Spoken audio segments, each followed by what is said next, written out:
Astea sunt fotografii care n-au legătură cu peștii mari prinși în ultimii ani de zile. Sunt doar fotografii la care eu sunt vechi și eu țin foarte mult la ele. Sunt amintirile mele din perioadele super frumoase din Delta. Și de asta le și păstrez de câțiva ani de zile aici, s-au mai și îngălbenit un pic. Uite, spre exemplu, ăsta este primul meu crab mai mare, să zicem vreo 16 kg, pe care eu l-am luat în Delta Dunării. Ăsta a fost primul meu crab, deci până atunci eu n-am văzut pește sărit de 10 kg. Ăsta, în sfârșit, am reușit și eu, cred că în 2007, pe buclă la Mahmudia, să iau unul de 16 kg. Aici sunt în Delta cu Cristi Ciutea, partenerul meu de pescuit timp de 30 de ani. Deci noi am pescuit împreună 30 de ani. Bun. Ne vedem și acum, mai mergem și acum din când în când. O fotografie, cred că de prin 94-95 la Ștucă. Aici cred că eram pe Treză, pe lag la Treză. Superb. Iar asta este o fotografie după Brăman Ceaușescu, cred că 87-88, unde eu eram pe lag la Pecineagru, de-abia atunci începuse să prind lostriță la rotativă. Wow. Și acum țin minte, Maps cu paletă neagră cu puncte galbene. Da, ăla este tot un pește din Delta. Astea sunt fotografiile care le-am pus. Peștii mari care eu i-am luat în ultimii ani nu au legătură cu, ca să zic așa, cu nostalgia care... Acestui perete. Acestui perete. Da. Aici e vorba de vremurile când, în fine, n-aveam niciun fir de păr alb în cap, pe de-o parte, pe de altă parte, Delta era Delta. Delta era Delta. Acum lucrurile sunt mai complicate. Da, s-a schimbat. Zici că mergem împreună în Delta, ne așteaptă o partidă grea, lucrurile sunt mult mai complicate decât cum stăteau atunci. Și dacă tot o să plecăm în Delta foarte curând, știi foarte bine, trebuie rezolvată problema Nadei. Trebuie rezolvată problema Nadei și vis-a-vis de Nadă, cred că e bine de nu fugă până la depozit. Că avem de făcut, de rulat, da, și de amestecat mixurile și ce să mai trebuie, că mult timp nu mai este, trebuie să ne apucăm de bile. Pentru ce ne-am propus, e foarte important. Mai ales că rămâne de văzut unde vom pescui, că noi nu știm acum în momentul de față, eu nu știu ca să spun unde vom pescui, pentru că este funcție ce se va întâmpla cu nivelul apei atunci. Așa este. Da? Dar vom face niște bile astfel încât să facem față cu ele, indiferent pe ce braț urmează să ne ducem. Așa că hai până la depozit.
Asta a ieșit. O manila lucrată manual, nu este un shelf light.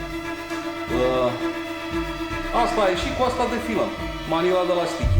Poți să-ți un pade să își facă bagaj.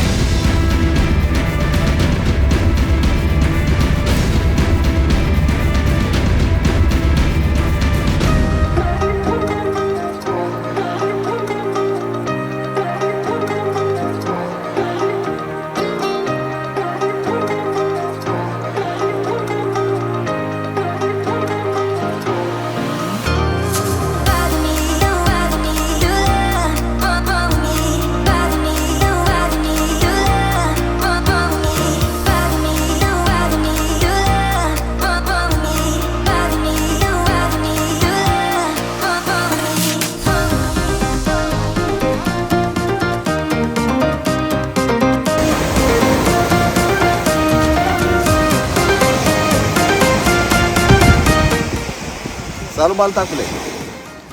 Salut, tati, ce faci? Uite, în concediu, mă relaxez. Sper că te-ai relaxat destul, pentru că Delta ne așteaptă. A confirmat. A confirmat? Da, Călin merge cu noi. Totul e pregătit. Plecăm spre Sfântul Gheorghe. Mamă, perfect! Când e plecarea? Mâine dimineață.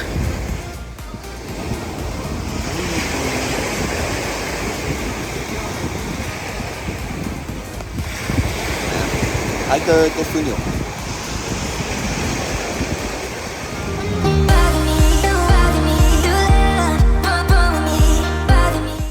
Gălușco trage capul în delta. Așa și? Trebuie să plecăm. Când? În seara asta. Vorbești serios? Da.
Hai că am ajuns în sfârșit la Dunăvățul de jos, ultima localitate până unde se mai poate ajunge cu mașina.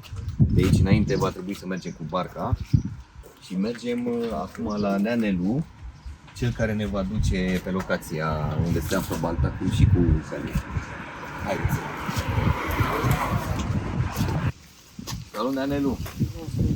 Bine, m-am găsit ceva ce Așteptam să mergem la pescuit, nu? Da, ne așteaptă Baltacul. Ne așteaptă Baltacul. Ne așteaptă Baltacul.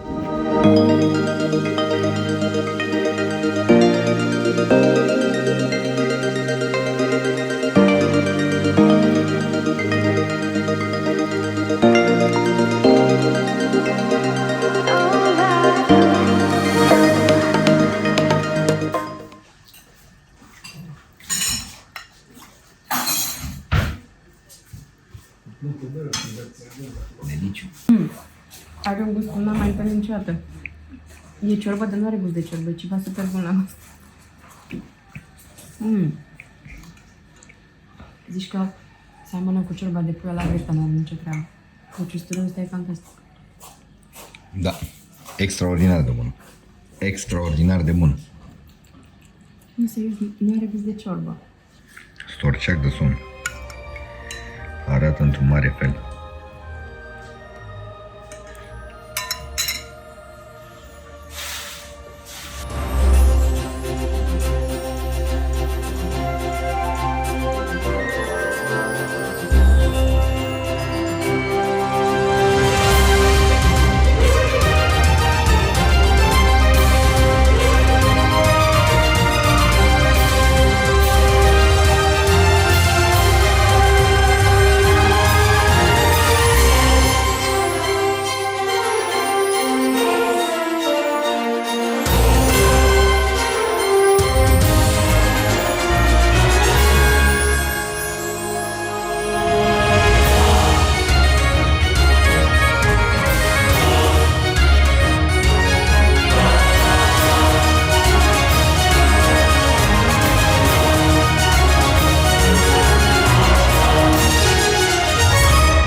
Suntem în prima dimineață. Am sosit ieri. Ieri, pe după amiază, așa. Am venit eu cu Cătălin cu barca și Adrian a sosit cu cineva din Dunavăț, cu o barcă care l-a adus cu tot cu bagaje, cu tot harnașamentul care l-are el pentru mal. Bun. Am pus barca pe apă la Murighiol cu Cătălin și de la Murighiol și până aici am mers cu sonarul. Și ne-am tot uitat să găsim un loc care cât de cât, în condițiile despre care o să povestesc, o să spun câteva cuvinte, mai multe sau mai puține, să găsim un loc pe care să încercăm să pescuim. Am ajuns aici, suntem foarte aproape de Sfântul Gheorghe, am trecut de Bucle, am tot mers la vale, pentru că de acasă, de când eu am văzut că apele cresc și iarăși cresc, după o perioadă după o vară de scădere maximă, Dunărea a fost la cote din cele mai scăzute, nu știu, din ultimii 10 de ani, brusc, apa a început să crească. Ce înseamnă asta? Foarte mulți dintre voi știu deja, crapul pleacă din brațele principale, în canalele de legătură, încearcă să intre în lacuri, dar nu ajunge până în lacuri, totuși, pentru că știe la fel de bine că trebuie să se întoarcă să-și găsească locurile de iernat. Dar oricum, el pleacă din brațele principale. O să mă întrebați de ce, știind lucrurile astea, de ce am venit aici. Sunt două motive. Eu am spus de la început, i-am spus lui Cătălin, hai să mergem undeva nu neapărat pe Dunărea Veche, hai să mergem pe Sulina să intrăm, pe porțiunea între Mila 23 și Crișan, pe Șontea. Știind clar că atâta timp cât Dunărea crește cu viteză mare și curentul este foarte mare și îl deranjează și mai ales vine cu mizerie foarte multă, azi noapte nu s-au putut ține bețele în baltă, pentru faptul că venea atâta iarbă încât în 4 minute, 5 minute aduna toate lansetele. Bun. Ok, am venit pentru faptul că el a zis așa, am filmat odată pe Dunărea Veche împreună cu tine, și eu consider că s-a cam spus în filmarea aia cam tot. Hai să găsim un loc extrem de dificil. Hai să găsim un loc extrem de dificil unde să arătăm dacă putem să facem ceva în condiții total potrivnice. Și am spus ok. Unde? Unde vrei tu, Cătălin? Și a spus Sfântul Gheorghe, Sfântul Gheorghe, Sfântul Gheorghe. Bine, mergem pe Sfântul Gheorghe. Știind toate vicisitudinile cu care o să ne luptăm. Bun. Și atunci am zis, hai să găsim, știind clar că pe sfârșit de octombrie, jumătate de octombrie, noi suntem acum în data de 2 octombrie. Știind foarte clar că, odată ce ne apropiem de mijlocul octombrie, el se mănâncă pe apă între 5 și 8 metri. Zic că clar, ne trebuie cât de cât o întinsură unde să ne stea nada și să putem să punem monturile aici, să ne stea nada și să stăm pe un 5, 6, 7, 8 metri. După cum știți, pe Sfântul Gheorghe sunt adâncimi mari, a trebuit să mergem mult la vale, până am găsit un astfel de loc, una peste alta ținând în considerare și faptul că atâta timp cât Adrian vine cu cortul, trebuia să găsim un loc deja pregătit pentru campare sau să-l facem noi. Ei bine, am muncit toată lumea și s-a creat un loc de cort pe mal, care bineînțeles nu exista.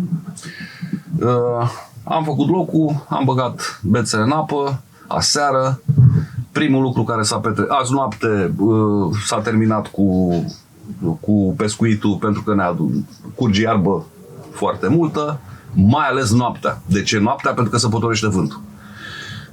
Când am venit nu era foarte multă iarbă, pentru că bătea vântul. Bătea vântul dinspre un pic de nord și ducea către sud. Și toată mizeria o împingea către malul celălalt. Când am venit, eu m-am bucurat puțin pentru că zic, hai taci că nu e mizeria așa de multă cât văzusem pe Dunăre.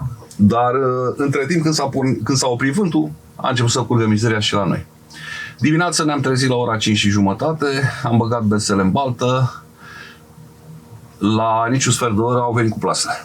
Și au început, trag cu plasele cu bidonul, plutind, în mișcare. Da? Deci nu bagă plasa ca să o lase fixă, trag cu toana, cum se spune. Dar nu trag la suprafață, trag pe fund. Asta înseamnă că tot peștele care e pe mijloc fuge în maluri.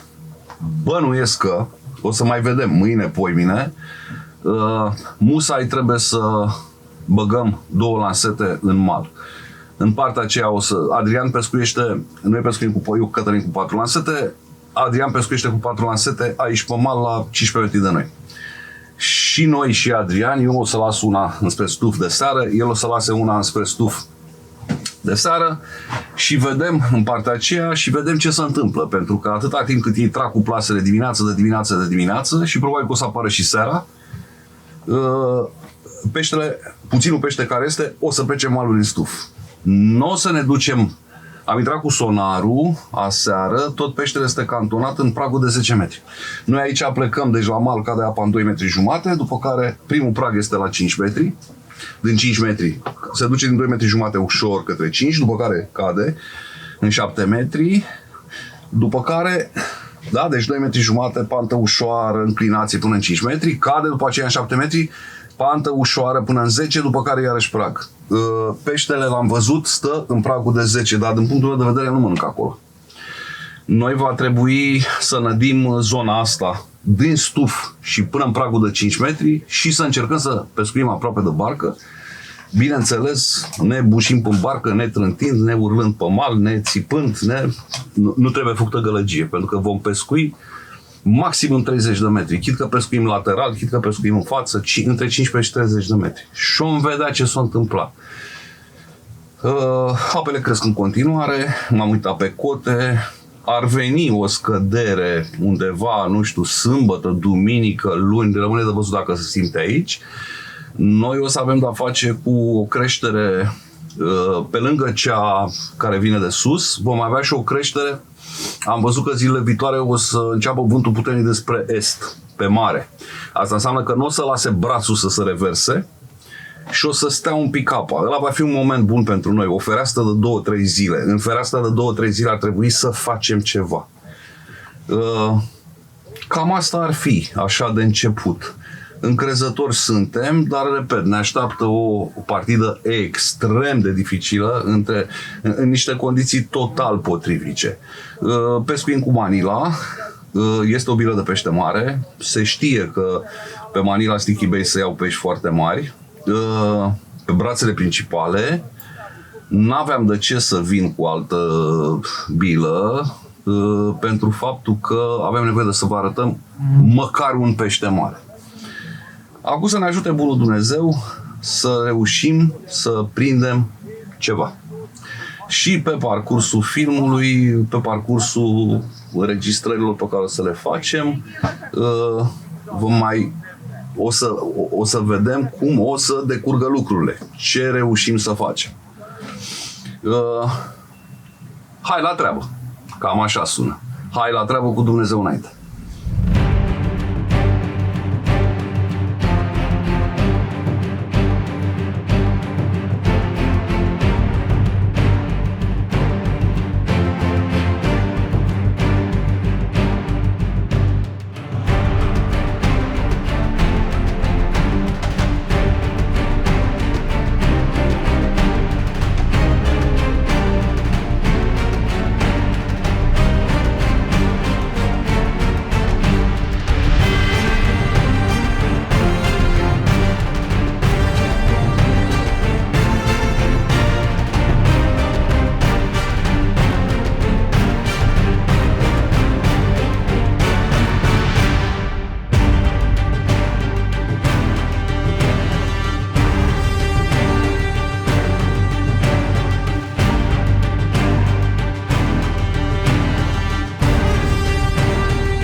Culmea e că am avut dreptate de când m-am gândit-o, de când am plecat de acasă. Puținul pește pe care l-am prins exact așa cum am văzut-o eu. În adâncime între 5 și 8 metri. Am și zis, dacă e să căutăm un loc, ăsta trebuie să-l căutăm.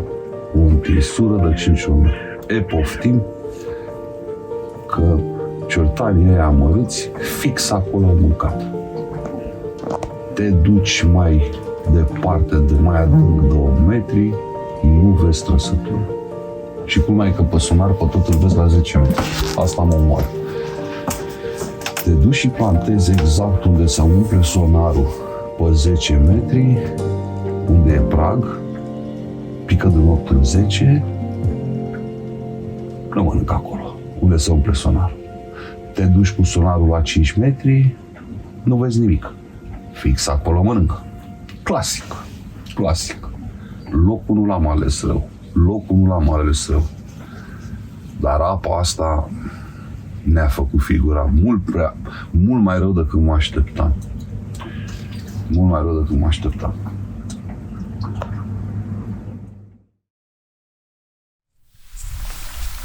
Iată, ne ajungi și la jumătatea partidei și pare că lucrurile deja au început un pic să miște spre bine. Ce înseamnă asta? În primele zile, în primele nopți, nu am putut ține absolut deloc lansetele în apă, deoarece se încărcau foarte mult cu iarbă, cu mizerie care vine pe Dunăre, din cauza creșterii. Dar de aseară vântul a început să bată ușor dinspre mare și a început să ne țină apa în loc. Deci curentul aproape că s-a stabilizat, că revine la normal. De aseară am început și noi să putem să pescuim noaptea. Am băgat cât o lansetă razan cu malul, de aceea filmez și din acest loc. Deci la lanseta asta este razan cu stuful, este dată pe lângă stuf. Ne-am așteptat la câteva prezentări dinspre mal și iată că au și apărut. De ce facem treaba asta? Ne tot omoară pescarii comerciali cu plasele. Vin și trag toana în fața noastră de 2, de 3 ori, de 4 ori pe zi uneori. Deci din fața noastră și până în malul celălalt. Iar noi ne așteptăm ca peștele să vină în mal. Acum, pentru că apa este mult mai bună, mă rog, este în continuare tulbure, dar este mult mai stabilă din punct de vedere al curentului, ne așteptăm ca în următoarele zile, în următoarele nopți să avem mai multe prezentări, cu preponderență noaptea. Pentru o mai mare eficiență vom folosi 2 bile Manila la cârlig, 2 bile de 20 de mm. Apa fiind încă tulbure, va emite un semnal mai puternic de hrană pentru crab. În plus, câteva lansete vor fi plantate pe locurile fierbinți identificate. Filmezi, Driu? Da, încerc să pui lanterna aici. Stai, eu pun lanterna pe apă. Am să fac un pas, ce e aici? Acolo jos.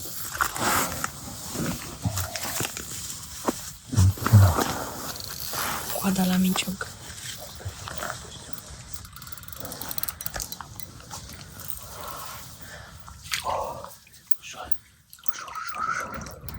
Uite acolo, uite acolo. Uite acolo. L-am văzut, mă. Oh, că e micuț. E micuț. Ies, bă, băiat, e micuț. Mamă, dar cum a tras, l-am văzut într-o parte, azi că își pierde controlul și pică ușor. Ușor, mi-l aduci pe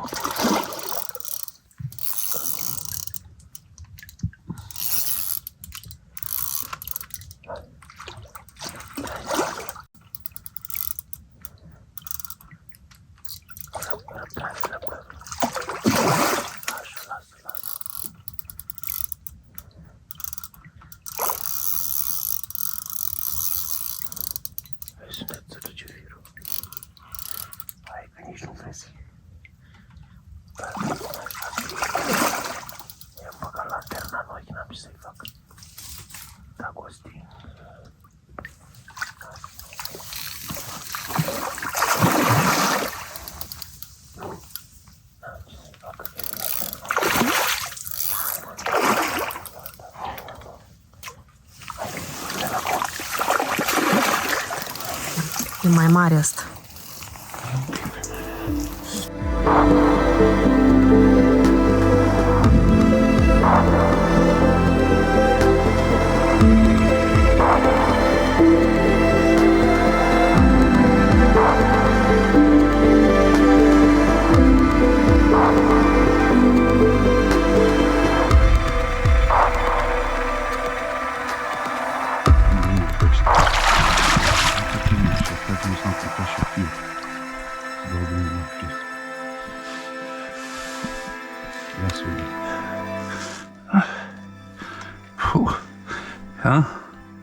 Uite, ți-am spus, ai încredere în Manila.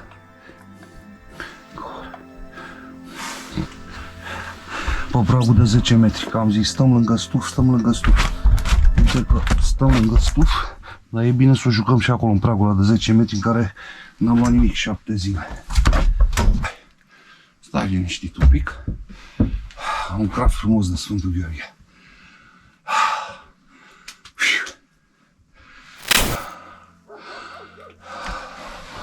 Uite așa. Hai, stai un pic la camera, că nu ți-am cerut decât un pic.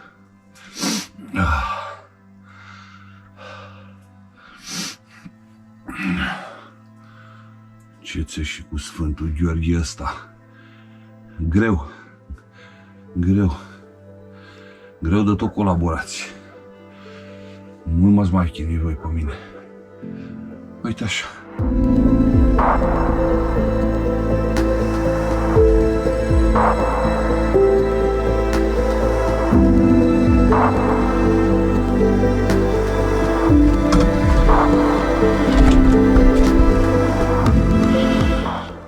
Ți-a plăcut? Ți-a plăcut Manila, a? Mă bucur.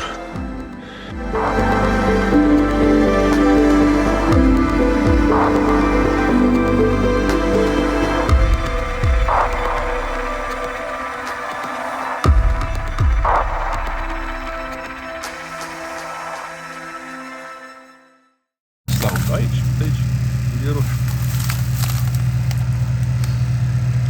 O să simți un pic, pentru că are și poate puțin alcool. Acolo, mai undeva, te ține poșghița asta 3 zile, nu supăra nici cu apă. Se calmează în 2 minute. Nu am nevoie să calmeze, am nevoie să nu facă bărat, cum se face de obicei. În 2 minute ți se calmează. Mersi frumos.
După atâtea zile chinuitoare, fără trăsătură, a apărut, cred, și luminița de la capătul tunelului.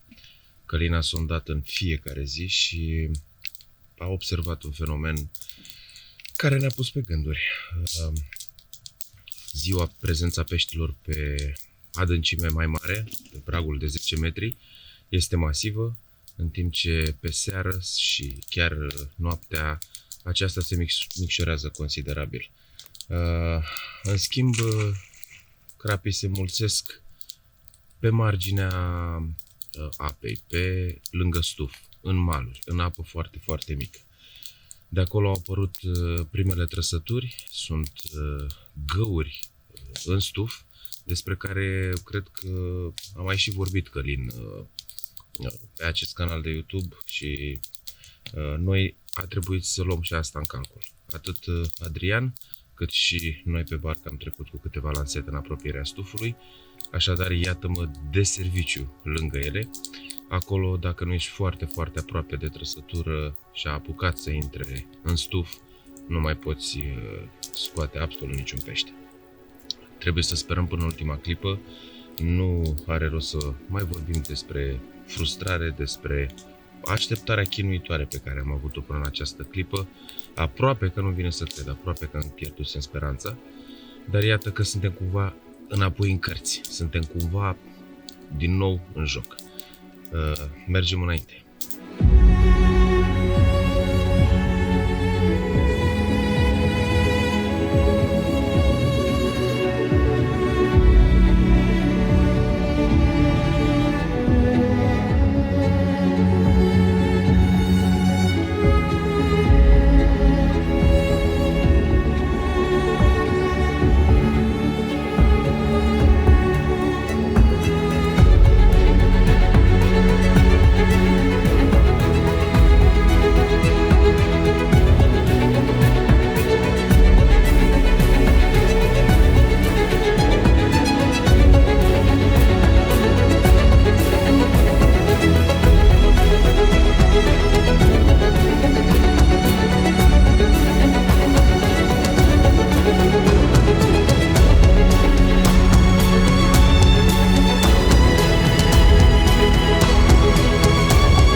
Bună dimineața!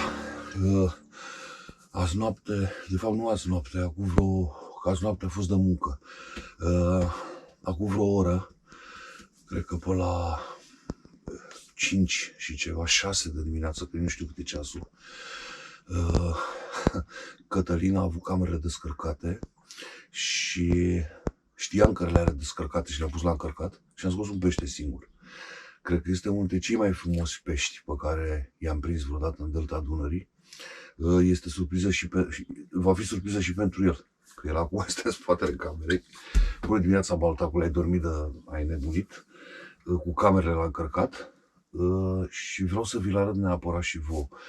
Este cel mai frumos pește, este printre cei mai frumoși pești pe care am prins în delta Dunării, pentru că, în primul rând, dragi prieteni, este salontă.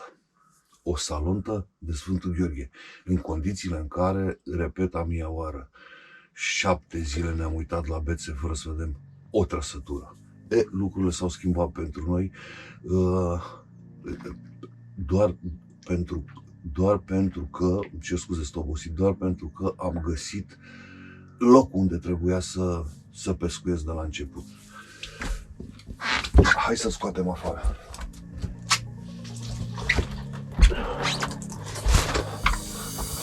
O să fac un pic de scandal. Eu niciodată n-am fost atât de pasionat cu gramele și cu kilogramele, dar credeți-mă că este de o frumusețe rară. Trebuie să recunosc că este cea mai frumoasă salontă pe care am... Nici n-am prea prins eu salonte în delta Dunării. Ia să vedem. Ia uitați. Uitați ce frumusețe de salontă. Uitați ce frumusețe.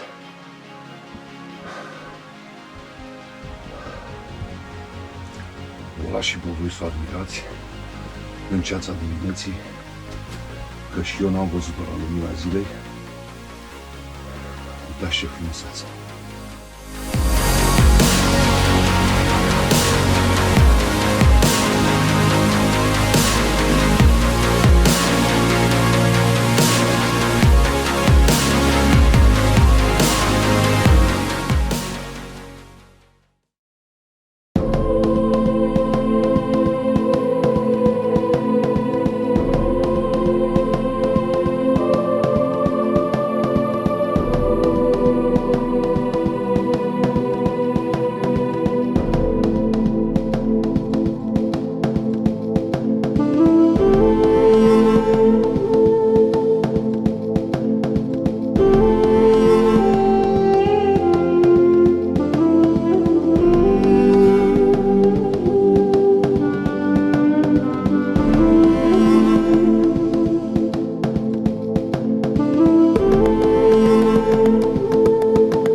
Să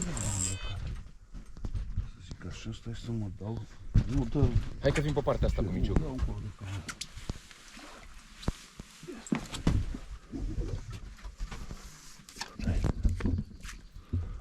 Adi!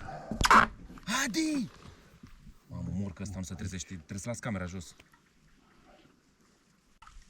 Hai, că până la urmă a venit acum așa în faptul dimineții.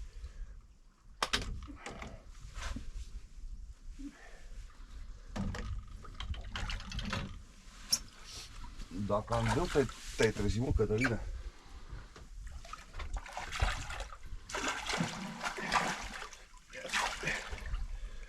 Ca să vin la Minciuc.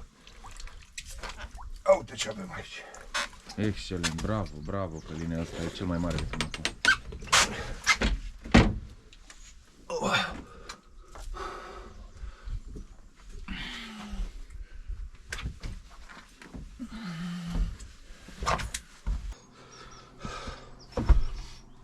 Cam așa arată.